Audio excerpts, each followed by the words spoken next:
What's going on, Pixel Hackers? Christian Lovrecich from PixlFeed here. In this video, we're going to talk about my new brand launch using Shopify and Facebook ads, week 5. You come in this journey with me from beginning to who knows what. But before we get started, make sure to smash that like button, subscribe to the channel, and let's dive right in. All right, so we're back. Sorry it took me so long to give you guys an update in this store, but if you're looking at the title, it actually hasn't been 1 week. Let me give you a quick update. It's been a few months, and what happens, long story short, was that my partner in this venture got sick and she had to have surgery, and she's a big part of the brand. She's the one who handles all the designs and the manufacturing and all that stuff. So we had to put everything on hold until she got better, got out of the hospital and was 100% to go. So that was 2 weeks ago. So I relaunched the account post iOS 14, and it was kind of tough on the first week, but then I figured things out and I actually got it going. And I'm just now starting to break even. So I'm going to show you guys what I've done in terms of ads, how I'm running my ads, what's working post iOS 14. I made tons of changes to the stores, and there's other stuff that I'm going to tell you about that we have been dealing with, so you know what it entails to launch a real brand and not just a drop shipping store. So let's get started. So as you guys can see here, total spent so far is $8,616 on ad spend. A lot of that was pre-launch where we were just hyping a bunch of posts. I was just boosting a lot of the posts before we launched the brand, and that's how we got a lot of organic sales the first few weeks. Post that, one of the biggest issues I had to deal with was horrible CPMs. I mean, CPMs have been crazy in this vertical. I'm talking about the average CPM being 60, being 80, being 100 and something. At one point it was 401. I could not believe it. Facebook was really crazy for a while there post iOS 14, I guess, when they were trying to figure everything out. So I will launch these campaigns, but I wouldn't get anything out of it. I would just literally waste my money. So let me show you a couple of examples here. So like here, prospecting interests. Let's go in here, and this one was already going. But as you can see here, look at the CPM, $99. That is crazy. So that's why I stopped it. And then I launched another interest, and it's $29.61, which is decent, and that was getting me sales. But there was a lot of ad sets like that I just had to keep killing, and I could not figure it out. And I was trying custom audiences, as you can see here. Look at all these custom audiences that I tried. A bunch of lookalikes, bunch of lists that I had, and still, look at the crazy CPMs, 203, 103, 85, 99, 89, 103, 102, 95. I mean, when your CPMs are that high, it's almost near impossible to get started, even with a good CTR. Look at my CTR, 4.97, 4.24, 4, 7.32. But when you have those type of CTRs, yeah, it looks great, but the problem is that your cost per click is ridiculous. Like, look at this. Cost per outbound click, $11.42, $14, $10, $12. It's really tough to get anything going with that high of a cost per click, even when you have great creatives. Look at my scroll stop percentage, 28, 23, 27. That means that people are stopping and looking at my ad, and they're adding to cart and all that, and some of them are buying, but very expensive. So the first week I was actually down. I lost like close to $1,000 coming back, the first week coming back. So obviously I couldn't keep doing the same thing, because doing the same thing over and over and over again is the definition of crazy. So I've been trying ABO single interest, ABO grouped interest, ABO custom audiences, lookalikes, anything you can think of, lists. So I'm like, okay, what can I do here to try to get some results? Because I know people like my products, and that's the most frustrating part about the process. So I was like, you know what? I haven't done dynamic prospecting in a while. So what I did was I doubled down on creative. So I got some good creative done, and I got some good copy written for me. And I put that into some dynamic prospecting campaigns. And as you can see them here, here's one of them. So let me show you what that looks like. So I grabbed my best performing interest, which in this case, it was one single interest. I threw $75 at it because with dynamic, you really want to give Facebook a chance to optimize what you're throwing at it. So in this one, what I did was I did 3 different images and 3 different videos. 2 primary text for copy, 2 headlines, 2 descriptions, and 2 call to action. And let me tell you something, guys. Nothing happened for the first day. The first day was a flop. And I actually launched 2 dynamic campaigns using different interests that I found had the best results. And there was no results the first day. So second day goes by and it's halfway through and nothing still. End of the second day, they just popped and sales start to come in. This is why I tell you guys all the time, you have to let your campaigns and your ad sets run for at least 3 days. There's too many variables at hand, like the day of the week, holidays, and all that good stuff. So they just popped, which is great news, it's popped, but I was still losing money. Now I'm happy. So I'm like, okay, I have 2 dynamic prospecting at the top. I have an engagement campaign in the middle that shows the product being used. And then I have my DPA retargeting at the bottom.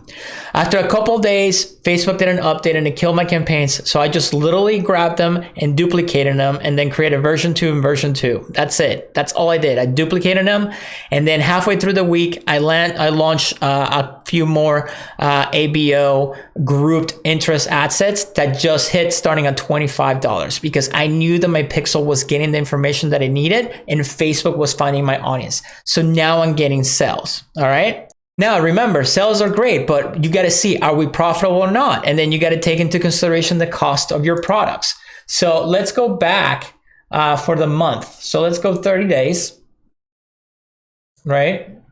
And let's do May 1st to the 10th, which is today.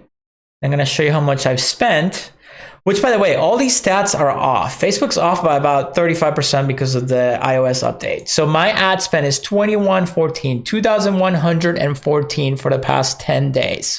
And my sales inside Shopify is $33.50 for the month, which that makes me pretty happy because from being not profitable to being profitable in the past few days, that's a good thing. I'm very happy with that. I mean, we're talking about $12.36 in profit, not pure profit because we got to take the cost of goods out of that. So that's about $800. But yeah, that's a start. We're breaking even. We're starting to make profit, which is really, really good. And you know, the other thing that's hurting this number right here is all the bottlenecks that I found in the past 2 weeks throughout the store by watching my videos. And I talk to you guys about this all the time. I use Lucky Orange and I go in there and I watch every single video all the time because I want to see the journey of my customers, what they're doing, if there's any bottlenecks. And I found a few. So when you go in here, it's actually going to show you a video of every single person and what their behavior is inside the store. And I haven't watched some in a couple, I got to catch up, but I got more than, I've watched so many. And the ones that I pay most attention to is add to cart and view product where they actually spend time in the store. And let me talk to you about what I found. So I found out the usual stuff, like the price not showing correctly, the homepage being a little messed up, grammatical errors here and there, but this is the biggest game changer that I found. And it was the way the cart was laid out. So on my left is the cart by default set by the theme that I got installed in the store. And then on the right is the modified version of it. So the first thing that stands out on my left is this huge, horrible remove button, right? That's underneath the item name and the version of it. And here's supposed to picture for the product, right? And that button just screams remove me from cart. So I got rid of that and I put the little trash can right here to the right, which is subtle enough and it looks a lot bigger because this is my desktop. So it's there and you can make changes, but it doesn't tell you to get rid of it, right? It's not so obvious. Then the second thing that I did, I wanted to make it easier for people because the people were having a hard time figuring out quantities to change them on the spot. So I added the minus and the plus sign so people can do it right here on the card. They were having a hard time figuring out the quantity. And then the biggest thing was the subtotal here was 44, really small, but then you have this Zessel thing, which is huge. Most people are going to make the decision with Sezzle on the add to the product page. So I got rid of it. I was like, it's not necessary on the cart. And I made the subtotal big enough so it stands out in bold lettering so you know exactly how much you're paying, and then right above the checkout button. And then I have my shipping protection right underneath. And actually, I must have taken this screenshot before I was done, because I actually added this one line very small right here so it wasn't confusing. So this first line is actually down here in the card, but it's very small. It's not confusing. It doesn't stand out. The subtotal stands out completely. Guys, as soon as I made that change, my add to cart ratio to checkout went up by 50%, and that's what made the store profitable. This is why it's so important that you watch every single video. I did that, and then the second thing that I noticed is that my average order value in the store was $90, so I changed my free shipping from $100 to $80 and above. And those two changes right there, besides the minor stuff like the layout of the price and the grammatical errors and the descriptions and the ads, that's what made the store profitable right away, believe it or not. A lot of you like to concentrate on the hacking your way through Facebook ads and all that, but a lot of it is the conversion rate optimization of your actual store. And if you make changes like this is what can make or break you, okay? It's very, very important. The other thing that kept the store profitable was our email marketing, right? 10% of our email marketing in the last 30 days has brought 10% of revenue to the store. It's doing the heavy lifting for me. And this is just the basic flows that I have set up with a little bit with a campaign here and there, because we only have like 430 subscribers now. That list is going to keep growing. And as it grows, that's going to bring more revenue. So what I'm going to concentrate on this week is work into, expand on my flows and my abandonment carts and my view content, all that stuff, to start bringing people back even more. It's very important. So that was a big part of bringing revenue back. Another app that helped me bring revenue back is SMS marketing and automation. So what I did is if people abandon the cart, a text will go out to them offering them a 15% discount, and that brought us sales. That saved a lot of the add to cart. So this is a must app. It's $80 revenue, so good ROI starting right off the bat. So I highly recommend that you guys install this app. You set up your flows and get some of those people that abandoned their carts with their phone number to come back with a text message. So like, hey, you left your cart, come back. We'll give you 15% off. Because right now, this is the make or break stage. You want to bring back as much money as possible because your account's not optimized. Your ad account doesn't have enough data to really be super profitable. So you want to do as much of the heavy lifting as you can with your email and your text messaging and all that good stuff. Another thing that I added, and I'm still playing with it, so it's not quite set up all the way yet, is Upsell Wizard funnels. And what this does, this app, I love it so far. What it does is it has a smart mode that keeps track of what people are buying, more than one off or whatever. And what they do is they create funnels for you based on those products, how they pair up. So they track everything. And what they do, if you have it enabled in smart mode, it already made me $800. It creates funnels, upsell funnels that will pop up when people add to cart or after checkout. And it's pretty cool. So you can see the one that hit, where is it? It's somewhere in here. Where did it go? $800 right here, 15 views. It was a combination of 3 products. So this is a must-have app for sure. So where do we go from here? Well, believe it or not, I ran into some issues and some problems. Even though we're making everything here in the US, is manufactured here in the US, I started to, these ads were doing so well last week that we were getting, a lot of sales. So I was like, all right, let's order materials ahead of time so we can have enough to make our product. And believe it or not, today, Monday, the 10th, we got a call from DHL where the packages got lost. So everything that you do to avoid the drama from drop shipping can happen with your actual materials that are being shipped to you. So now we're going to deal with the drama of a week worth of orders where we got to tell them that their order's delayed by a week, which sucks because you want to have that first impression of your brand and you want it to be the best impression. So what I'm planning on doing, we're actually going to go through to see which orders are going to be delayed if we don't have enough materials for. And then we're going to send an email out explaining the situation. My partner's going to make a video to go live on Facebook and Instagram.